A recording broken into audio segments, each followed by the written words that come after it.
بسم الله الرحمن الرحيم، والسلام عليكم ورحمة الله.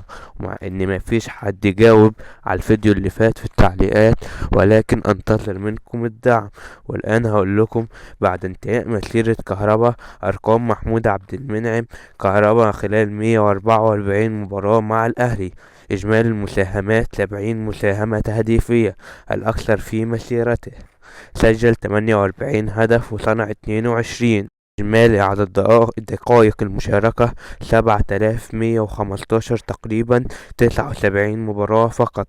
ومعدل هدف أو أسيست كل 100 دقيقة تقريبا، 23 مساهمة في البطولات القارية. سجل 15 هدف وصنع 8، وثلاث مساهمات في كأس العالم للأندية كلهم أسيستات. حصل على 14 بطولة: 4 بطولة دوري أبطال أفريقيا، 3 بطولة الدوري، 3 بطولة كأس مصر، بطولة السوبر المصري، كأس السوبر الأفريقي.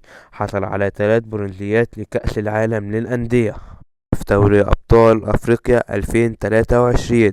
هداف أول نسخة من بطولة الدوري الأفريقي. سجل في نهائي دوري أبطال أفريقيا 2023 أمام الوداد. صنع هدف الفوز بالسوبر المصري 2023 أمام بيراميدز. سجل وصنع في نهائي كأس السوبر المصري 2024 أمام فيوتشر. سجل هدف الأهلي الوحيد في نهائي كأس مصر 2020 أمام طلائع الجيش. سجل هدف في فوز الأهلي في نهائي مصر 2023 على بيراميدز. قاد مع الأهلي 7 مباريات ديربي أمام الزمالك، فاز الأهلي في 5 وتعادل في مباراة وخسر مباراة وحيدة.